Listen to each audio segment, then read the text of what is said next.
Good afternoon po. Ayun. Tuloy po kayo sa bahay ni Doña Prudencia. Tuloy po kayo sa antisala ng bahay. Si Doña Prudencia ang nagmana ng bahay. Ito yung gustong-gusto kong kagamitan nila. Meron silang latrina.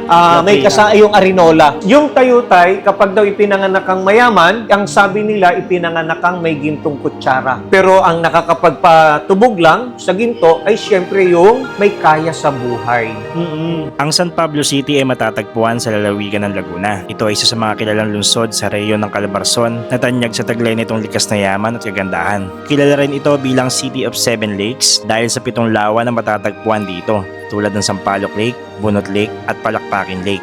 Ang mga lawang ito ay hindi lamang nagbibigay ng ganda sa lungsod, kundi nagsisilbi ring mahalagang bahagi ng kabuhayan at turismo ng mga mamamayan. At sa paglalakbay natin papuntang San Pablo City ay sumasalubong sa atin ang mga luntiang kabundukan, malalawak na taniman at sariwang hangin. Bukod sa mga gandang tanawin, makikita rin dito ang mga lumang bahay na nagpapakita ng mayamang kasaysayan at kultura ng lugar. Ilan sa mga bahay na ito ay nanatiling matibay sa kabila ng paglipas ng panahon, na tila nagsisilbing alaala ng nakaraan at patunay na tradisyon ng Pilipino. At sa San Pablo City din makikita ang isa sa mga makasaysayang simbahan. Ito ay ang San Pablo Cathedral. Ang simbahan na ito ay nagsisilbing sentro ng pananampalataya ng mga mamamayan at isang mahalagang bahagi ng kasaysayan ng lungsod. Sa loob ng simbahan makikita ang kahangahangang arkitektura at mararamdaman ang katahimikan na nagbibigay ng kapayapaan sa bawat bumibisita. Maraming dipoto ang pumupunta rito upang manalangin, humingi ng gabay at magpasalamat. Hindi lamang ito isang lugar ng pagsamba, kundi isa ring simbolo ng matibay na pananampalataya at pagkakaisa ng mga tag San Pablo. Kaya tara, samahan niyo ako sa isang paglalakbay na puno ng kaalaman papuntang San Pablo City.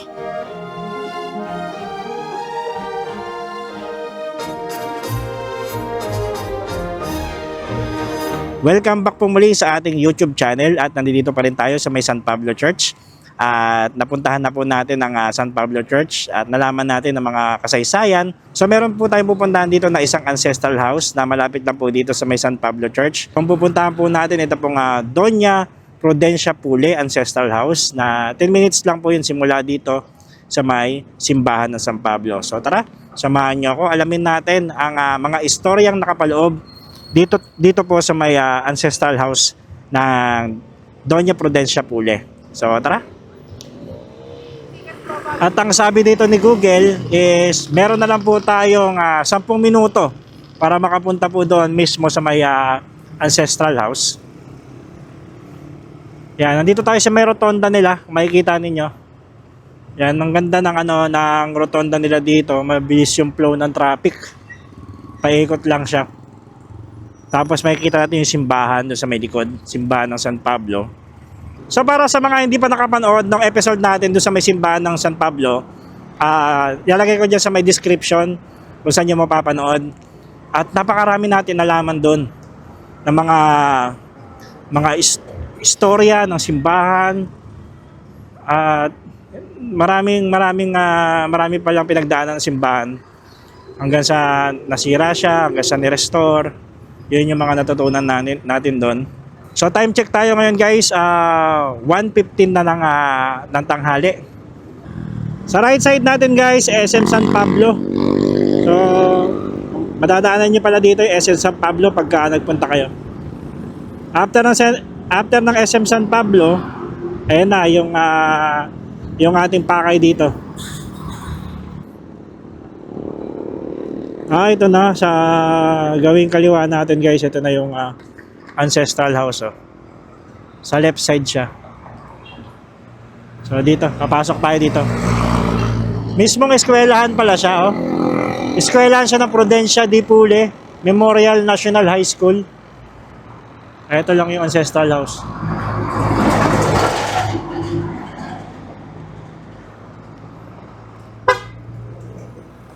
Thank you. So dito na tayo. Okay guys, bali dumating na tayo dito sa may Doña Prudencia Pule Ancestral House at inaantay na tayo ni Sir Francis kung saan siya yung magbibigay sa atin ng kasaysayan, kung ano ba yung mga istorya, mga nakapaloob dito sa may kanilang ancestral house. So, nandito si Sir Francis. Sir Francis, good afternoon po. Good afternoon po. Ayun. Tuloy po kayo sa bahay ni Doña Prudencia. Ayun. Salamat sir sa pagpapaunlak po, no? Sir, short history lang po, no? Tungkol po dito sa Doña Prudencia history. Bigyan nyo naman po kami ng maikling kwento before po tayo pumasok sa loob. Si Doña Prudencia ay anak ni Benedictos at Roberta. Opo. Ang bahay na ito ay kanyang minana sa kanyang tatay at nanay at tinatayang 185 years old na siya. 185 years old na. Opo. Na-restore ito noong 2019. Yung restoration project ay nagsimula noong 2019 at natapos noong 2020. Noong 2020 March, itinurn over ito ng National Historical Commission Opo. sa DepEd San Pablo, sa Prudencia Pule Memorial National High School at sa local government ng San Pablo. Okay. Halos ang inayos lang dito ay yung bintana, bubong at ilang bahagi ng bahay. And then the rest, siya na mismo yon. Ito na po mismo na yung mismo makikita yun. natin. Opo. Opo. Yung hagdan, Mm-mm. yung mga kulay white na makikita mo dyan ay dinurog na marmol at yung machoka tiles na nandito sa bahaging ito ng hagdan ay original. Okay, sir. Ito Original. ang kinuhanan ng kopya para makapagpagawa ng machoka tiles na ginamit doon sa silong. Okay. Opo. Oo. Nahihirapan lang kaming i-maintain yung kalinisan dahil iisang dipa ang layo sa National Highway. Kaya Opo. yung gabok, Alikabok, pasok na pasok. Oo. Sarado man ang mga bintana nito, pero bukas siya sa sino mang gustong makita ang bahay. Ayun ang maganda. Opo. Bukas po ito. Siguro ay tuwing Sunday lang kami sarado. Oo. Okay. Kahit yung mga museo ng National Historical Commission, Monday sila close. Kami naman, Monday to Saturday bukas. Ayun. Opo. Okay. So sa mga pupunta dito, sir, welcome po sila dito. Welcome po sila Sunday dito. lang po. Opo. Sunday lang po kayo Opo. close. Wala silang babayaran, pero kung gustong magbigay ng donasyon, Pwede. ay tatanggapin po namin ng Okay. maluwag sa puso. Ayun. Tuloy po tayo sa bahay. Okay. Ang mga balustre ng bahay ay original. Ano po, yun nga lamang nung ito ay i-restore, napinturahan, subalit sa tagal na ulit, mahigit ng 5 taon, kaya nagkakaganyan. Medyo ano na siya, sir, Opo. no? Talagang na... Na-expose sa exposed init, na siya. ulan, Oo. kaya nagkaganyan. Pero tingnan nyo dito, kitang-kita nyo, Buo. buong-buo siya. Oo. Original po siya, machoka tiles. Ito yung sinasabi ko mga kulay white na dinurog na marmol. Ano po? Oo. Sa sahig nila. Ang hagdan, original pa rin po. Pasok tayo dito sa loob.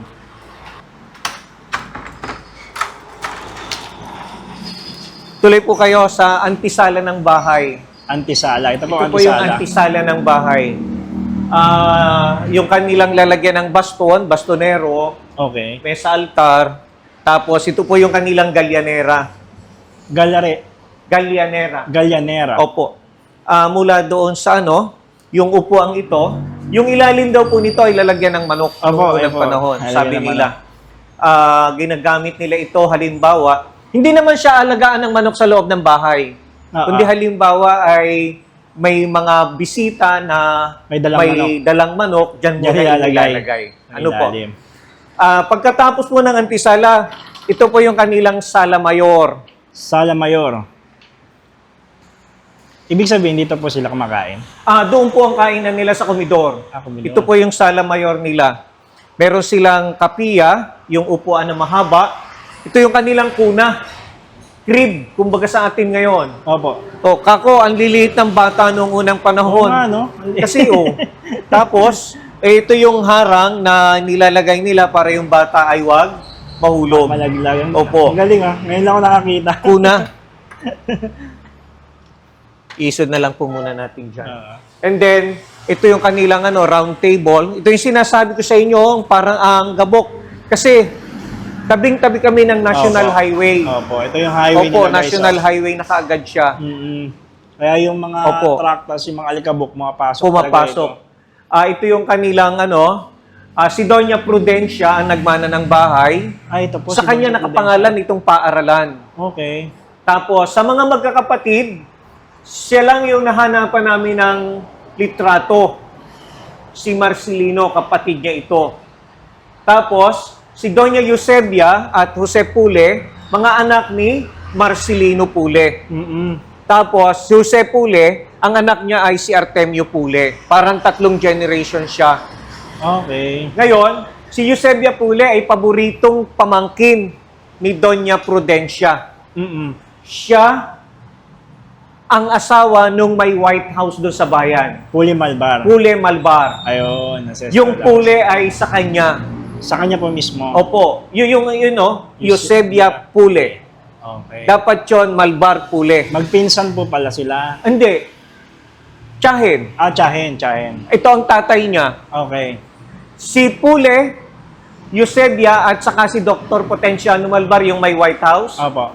sila yung nakapag around the world na sinasabing kauna-unahan dito sa San Pablo.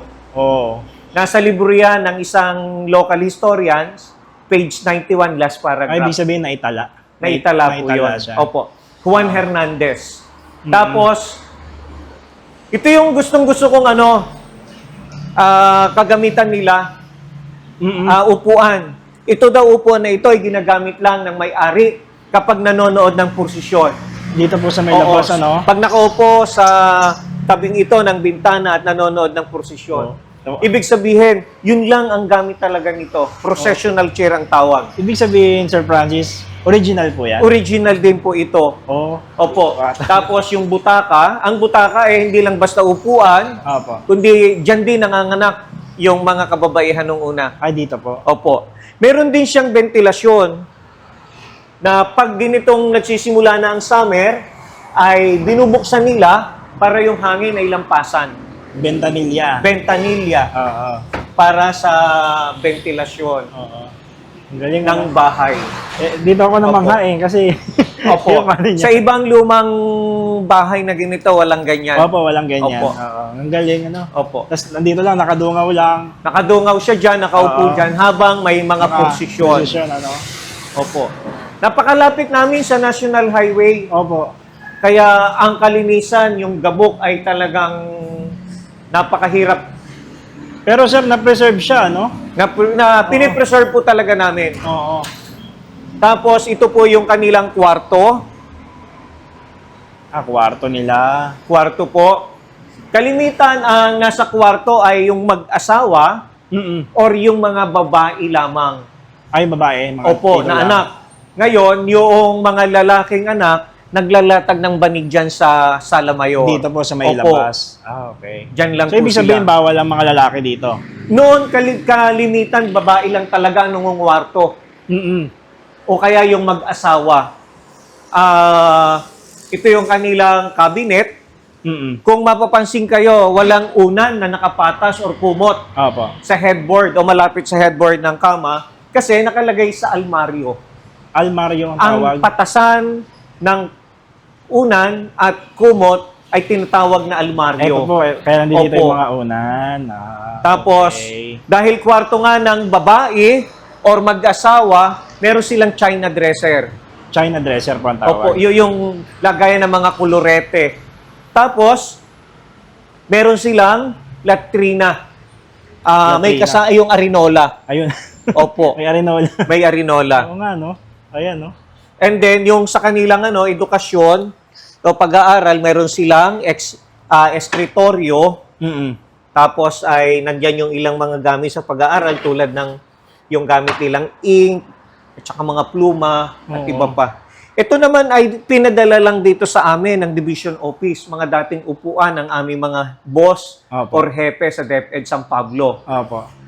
Matanda na rin to, almost 50 years old na and above na rin siya, kaya inilagay na rin lang namin siya rito kapartner noong escritorio. Ang galing nga, sir, no? Na Opo. bubuksan po siya. no? Nabubuksan talaga Ayan, siya. Opo.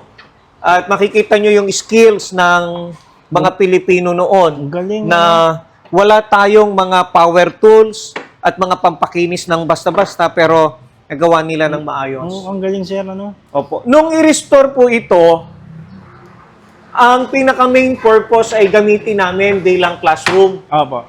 Pero nakita ng aming punong lungsod na maganda ang pagkaka-restore at Opo. nakita niya na bakit hindi gamiting museo sa isa sa mga museo ng San Pablo, kaya sinabi niya at hiniling niya na Gawin na lang nating museo, ipagpapagawa ko na lang kayo ng classroom at doon na lang magklase. Oo. Ang galing. Kaya po, ganito po yung nangyari. At least, Ano po? nandito pa rin. Opo, nandito pa rin, nagagamit pa rin. At ipakikita namin sa mga mag-aaral ngayon at sa mga kabataan ngayon na ganito yung bahay na bato noong unang panahon. At least Opo. na ano nila, nabivisualize Opo. nila yung ano. Hindi katulad ngayon na pagpunta mo sa pintuan, makikita mo na yung buong kaluluwa ng bahay. Opo. Ngayon, ganun ang sistema nila. Nandun ka sa pinto, kwarto, kusina, kompleto, nandun na lahat. Oo. Ito, kung hindi mo iikutin, hindi mo pupuntahan isa-isa yung bahay, yung parte, Oo. hindi mo makikita. Ang galing ano. Kasi, antisala, sala mayor, kwarto, tapos pupunta po tayo sa komedor. Komedor. Ang laki pala ng bahay na to, sir. Malaki po. Akala ko yun lang, yun nandoon lang sa ano. Tuloy po kayo sa komedor. Ay, itong komedor. Ito po yung komedor. Mm-mm. Walang naiwang habili ng mamatay si Doña Prudencia. Opo. Kaya sabi nung iba, napalitan daw po ito. Ito na po yung Hindi po daw ito ang original na lamesa mesa. na ginagamit nila nung una. Mm-mm. Kasi malaki-laki silang pamilya. Oo. Mga almost 10 pataas yung bilang. Pero ito ay good for 6 lang. Okay. Ano po, baka may nanghiram daw nung ibalik, iba na yung napabalik. Mm-mm. Ito po Pero yun. yung mga ibang gamit dito, Yung original? ibang gamit, taga Original. rito po yan talaga. Ito lang po ang Opo. ano. Sila bago kumain, ibibigay muna ito sa kanila o idudulot ng kanilang mga kasambahay. Opo. And then maghuhugas muna ng kamay. Opo. Pagkatapos maghugas ng kamay, aalisin na po ito, dadalhin sa kusina. And then dito naman ipapatas o ilalagay yung mga pagkain. Ang galing. Buffet table. Tapos isa-isang isisilbi Oh, sa kanilang mga amo. Ano po? ang galing ano. Ito, napalagay lang dito pero nandoon yan sa loob dati. Ang tawag dito ay lover's chair. Lover's chair. Opo. Oo. Ang pinauupo lang daw dito, sabi ng mga matatanda noong unang panahon ay yung mag-asawa na pamulungan na or kakasali na. Mm-mm. Hindi raw ito pwedeng upuan ng mga batang babae at lalaki na wala pa sa tamang edad ng pag-aasawa. Ang higpit pala, no? Ganon po yung kanilang paniniwala noong unang panahon. Tapos, meron tayong subject na English at Filipino Opo. sa high school at elementary. Opo, At ang meron. isang pinag-aaralan doon ay yung figure of speech or tayutay. Opo. Yung tayutay, kapag daw ipinanganak kang mayaman, ang sabi nila, ipinanganak kang may gintong kutsara. Oo. Meron sila. Wow. Hindi naman siya originally ginto, 100% ginto. Mm-mm. Sabi nung iba, tubog. Pero ang nakakapagpatubog lang sa ginto ay siyempre yung may kaya sa buhay. Mm-mm. Opo. So, ibig Ito sabihin, yung sir, kubyertos na natitira sa nandito na po yan, pamilya. Opo. Okay. Tapos- Kaya na natira. Opo. Ito yung kanilang cabinet de platera. Kaya nga sabi ko ay walang naiwang habilin. Opo. Yung mga kamag-anak na nanghiram ng gamit, pag minsan, kinanila na. Tapos yung iba, sinole, ito po yung natira sa bahay. Ito na lang po yung Opo, natira. may bandihado doon sa ilalim, tapos may mga ganitong klase ng gamit na babasagin. Inilalabas lang yan pag piyesta, Pag may mga okasyon. pag may mga espesyal na okasyon. Mm-mm. Yan po yun. Kung inyo pong papansinin, tingnan nyo po ang poste ng bahay. Opo. Opo. Sabi ng mga karpintero, yung dulo, yung nasa itaas, at yung nasa ibaba, pantay. Opo. Ang tawag nila is tama sa hulog. Tama sa hulog. Opo. Sabi ng mga karpintero. Kasi meron silang tinatawag na gamit noon na hulog. Opo. String yon tapos ay may mabigat na parang metal sa dulo Opo. at itinatapat nilang ganon. Mm-mm. Yung pataka noon, yun ang pinakatamang Sa lupa. sa lupa. Oo. Pantay po sila. Kahit yay pa arkong ganyan, patagil-tagilid, yung itaas at ibaba ay pantay. Galing Opo. ano. Ito po yung kanilang kumidor, ito po yung kanilang lugar kung saan sila kumakain. Kumakain. Opo, dito sinisilbi yung mga pagkain. Ito naman pong bahaging ito, yun yung kanilang kusina.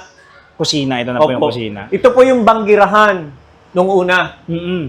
O may mga lutuan, tapos banga, ano po. Tapos diyan nilalagay o hinuhugasan yung kanilang mga pinagkainan, tapos yung mga banga. Eto, dito nilalagay Opo. yung mga tubig. Yung mga tubig. Oo. Yung isang banga ay hindi ginagamit sa tubig, kundi diyan pineferment yung kanilang bagoong.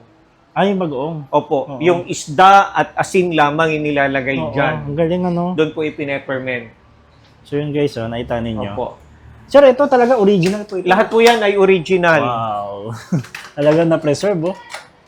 Nakakatuwa naman dito. Tapos, babalik ka talaga sa nakaraan, sir, ano? babalik po talaga. Ito po yung kanilang pinaglalagyan ng pinagtitimplahan ng tsokolate.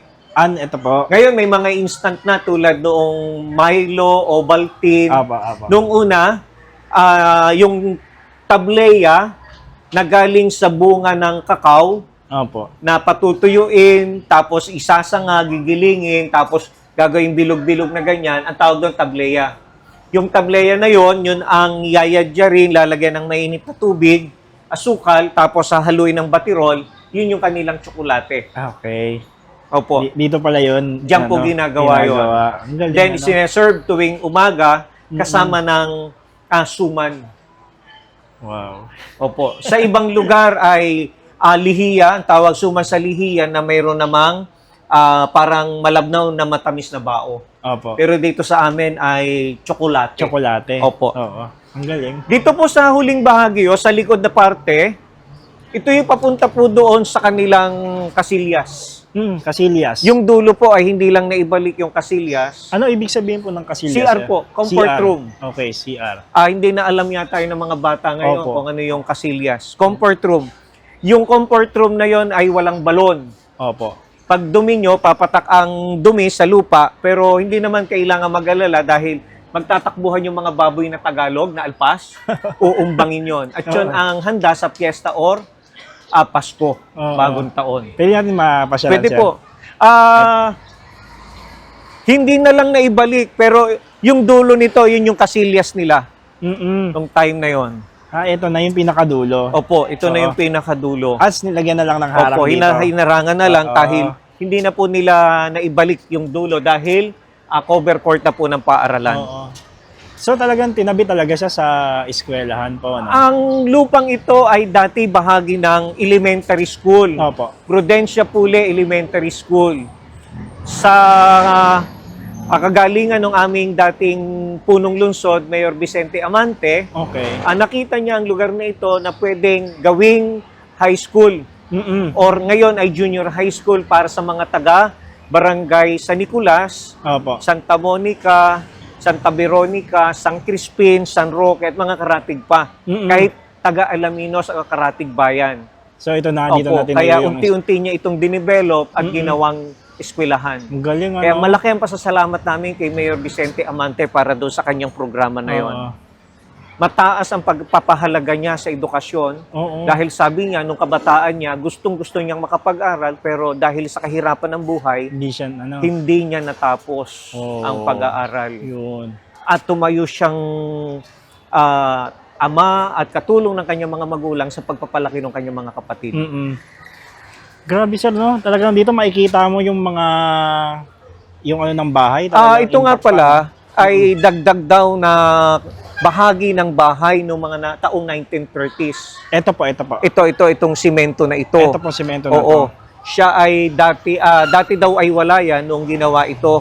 Pero idinagdag noong 1930s. Comfort room. At yung comfort nasa room. itaas ay lalagyan daw ng tangke ng tubig. Ito po. Oo. Okay. Paakyatin yung tubig doon. Oo. At yun naman ang ginagamit sa CR na yan noong unang panahon. Ito, sir, yung fountain, nandiyan na rin po yan. Ito ay idinagdag na lamang. Idagdag na lang. Opo. Oo. Ning- Sir, matanong ko lang, store. ano po bang kinamatay ni Donya Prudencia? Wala kaming nakitang nakalagay sa records, pero ang sabi noong matanda na taga rito sa part na ito ng lugar, ay isa na rin yung katandaan Katandaan nung na. time na yon. Oo. At noong siya ay matanda na, dinala siya sa White House sa bayan sa kanyang pamangkin, paboritong pamangkin na si Opo. Eusebia Pule. Doon po sa Fully Malbar. Sa Pule Malbar Mansion. Oo. At doon siya inalagaan. Oh, okay. Kung pupuntahan nyo ang simenteryo ng San Pablo, yung lumang simenteryong pampubliko, may mga malalaking musileo doon na magkakasunod Opo. sa pamilya Puli yun. Sa Sa kanyang kanil- kapatid na si Maximo, Lina, Saturnino, Opo. at iba pa. Ibig sabihin, sir, talaga ma-impluwensya talaga sila, no? Hindi naman totally ma-impluwensyang dahil wala silang bahagi sa politika, Mm. pero nagmula sila sa lahing o dalawang apelyidong Inchik na po at Lee. Okay. Dahil sa kasipagan nakapagpundar ng mga ganitong klase ng mga ari-arian at nagkaroon ng yaman. Kasi nung Pero araw... hindi katulad halimbawa ng mga eskudero na sila ay mula sa Espanya, Opo. pinapunta sa Pilipinas, binigyan ng encomienda, naging encomiendero. Opo. Sila ay talagang nagmula sa wala, nagsipag, at mula doon sa pagsisipag nila, nagkaroon ng kaunting lupa na silang naging puhunan sa pag-unlad ng buhay. Galing, ano? Masipag talaga. Masipag. Oo. Isa lang ibig sabihin mula noon hanggang ngayon na kapag masipag ka, may chance kang umunlad ang buhay. Sasamahan pa natin ngayon ng edukasyon Oo. ay malabo na hindi ka makawala doon sa lubid ng kahirapan. Ayun, oo. Opo. Or- Pwede po natin puntahan yung silong. Okay. Puntahan natin yung silong. Opo. Ayun, may papakita pa si Sir Francis sa atin. Hindi pa tapos. Ito ang silong. Ito po yung isa sa mga tinatawag namin silong. Mm-mm. At meron silang upuan tulad nito. Yung kapiya pa rin ang tawag. Pero inyong subukang iangat or buhatin para makita nyo kung gaano kabigat yung upuan na yan. Ayun nga. Solid na Ang solid bigat. yung kahoy. Ano Ang po? bigat nga. Tapos yung mga arko-arko na ito, hindi siya basta mga architectural design lamang, Opo. kundi bahagi ito ng may gamit. Diyan nakaparada halimbawa yung kanilang mga paragos, Oo. karitela, mga farm implements na ginagamit sa bukid, Okay. sa mga pagsasaka. mga ano na yan? Ito Yung po mga arko na mga ito. arko na yan. Opo. Hanggang doon may arko pa yun. Hanggang doon po may arko. So, ibig sabihin And may then, mga gamit pala yan. Opo. no? Yung pinakasilong, tingnan nyo po.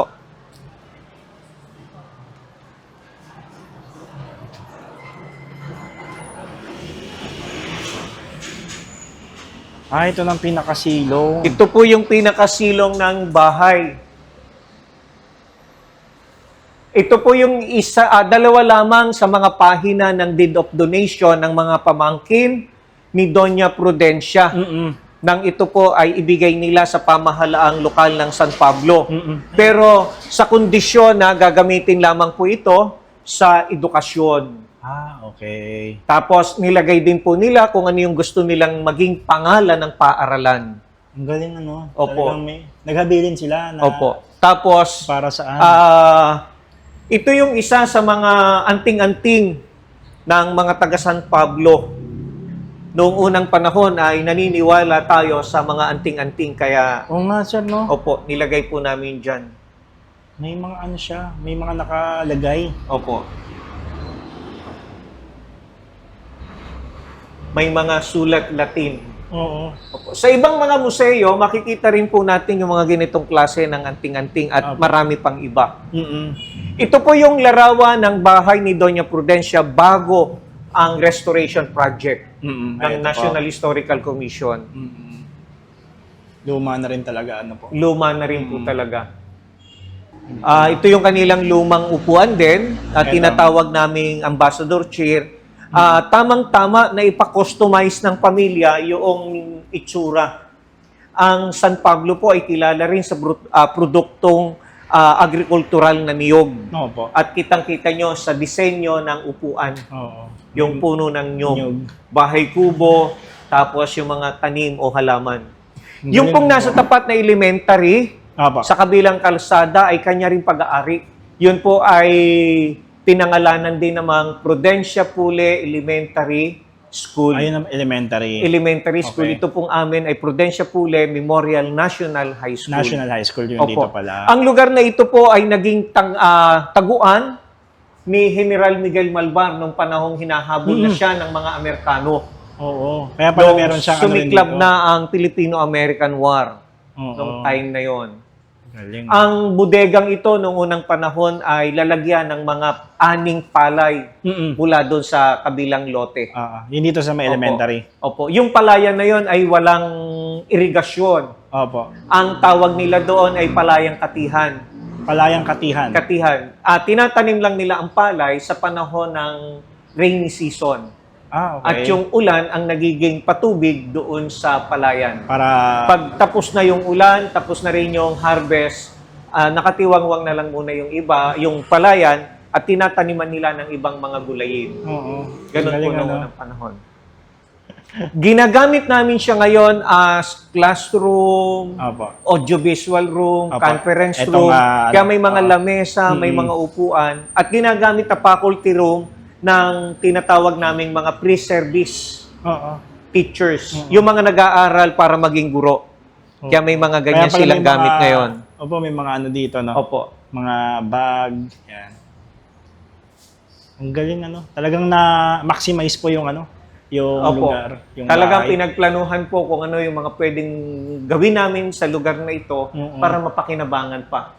Ito nga po pala ang original na, ito ang original na poste. Okay po. Nung Original. Opo, itong poste na, itong kulay brown na ito. Opo. Pero nung pong ito ay i-restore, nilagyan po nila ng beam o biga na bakal Opo. para makaya niya yung mas maraming tao na Bibisita. bibisita sa taas. Ang galing, no? Pininturahan nila ng kulay brown para magmukhang kulay kahoy din. Ang sa ganun ay hindi naman maging pangit sa mata. Mas akma siya. Mas akma. Oo. Ito yun, no? Pinatibay lang nila ng husto. Yung poste, tapos ito yung kanilang beam na binalot ng kahoy. Talagang pinag-isipan. Pinag-isipan po ng husto. Dati po ay wala kaming mukha ni Doña Prudencia. Opo. Matagal na pong nag-e-exist ang school, wala kaming larawan ni Doña Prudencia. Dahil nga po may isang tao na nagpipicture sa labas, pinatuloy ko, Opo. siya si Delphin Malyari, nilagay niya sa Philippine Daily Inquirer, Southern Luzon page, Opo. at nilagyan niya ng title na San Pablo City Faceless Benefactor, Mm-mm. si Doña Prudencia. Mm-mm. After a week, lumabas po ang kanyang larawan. Oo. May nagpadala po sa amin ng larawan niya at meron namang 98 years old na naninirahan sa likod. Itinanong namin kung siya nga po iyon to validate the pictures. At ang sabi ay siya nga daw po si Doña Prudencia. Kaano-ano daw niya yun, sir? Yung nagpadala ng picture. Ang sabi niya ay kamag-anak niya. Kamag-anak niya? Oo. Taga saan? Taga Alaminos. Alaminos. Opo. Laguna. Kasi may mga natitira pa silang mga kamag-anak mula sa ilang mga henerasyon. Mm-mm. At yung iba, intact na intact pa yung mga gamit talaga dahil may mga asawa, may mga anak na nag-ingat. So yun po yung Oo. larawan na nasa Oo. taas. Si Doña Prudencia nga pala, ang kaisa-isa sa magkakapatid na walang naging asawa. Siya? Dahil may urban legend siya na ipinanganak daw siya na may kakambal na ahas. Oo. Noong unang panahon kasi, maraming ganyang paniniwala. Oo. Hindi naman ibig sabihin na nanganak yung nanay niya, pagkalabas sa kanya, ang sumunod is ahas, no? Oo. Kundi ipinanganak siya sa araw na yon. Sa araw ding yon, may nakita silang kakaibang itsura ng ahas sa bahay na ito. Oo. Yung kulay siguro, haba, Oo. and then nabuhay dito sa lugar na to. Oo. May matanda na 1 taon lang ang nakalilipas ng mamatay at dumating daw yung punto na sila daw ay mga bata.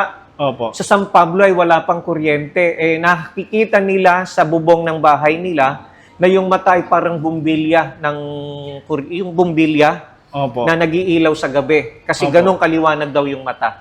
Ang Oo. sasabihin daw ng tatay niya ay umalis ka dyan, natatakot ang mga anak ko. Yun daw ay unti-unting mawawala doon at babalik sa bahay na ito. Di raw naman nananakit. Huwag mo lang daw sasaktan si Doña Prudencia. Wow. May mga ganun palang istorya. May mga ganong kwento. Oo. Ang GMA7 ay nagpalabas din ng ganong klase ng kwento. Yung kay Miss Marian Rivera na may kakambal siyang ahas doon. Opo. Ganon po yung kwento. Okay. Tapos ang sabi nung iba, ay yung mga ganong klase ng babae daw nung unang panahon, ang damit ay talagang hanggang Paa. paa. Oo. Dahil yun daw balat dito sa may part na ganito ng paa nila, parang may kaliskis. May kaliskis. Oo. Oh. Pero of course, yun naman ay paniniwala lang nila. Sa Oo. panahon ngayon, lagyan mo yun ng lotion, mawawala yun. Oo. Oo. Oo. Oo. This is Machoka tiles, yung design kinuha po doon sa hagdan ng bahay. Apo. Pero ito po ay reproduction na lang.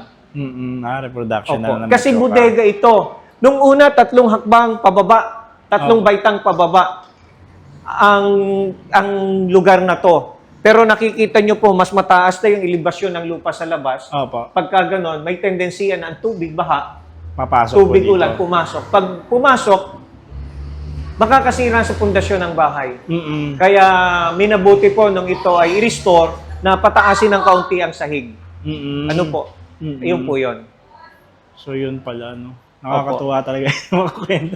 Natuwa ako sa Maraming kwento. mga kwento noon Oo. na talagang pagminsan ay hindi ka panipaniwala, pero sa mga taong nabuhay noon, Opo. sa mga lugar na katulad nito, marami pa rin ang naniniwala. Naniniwala, no? Opo. Oo. At mahirap mawala yon sa kultura ng mga Pilipino.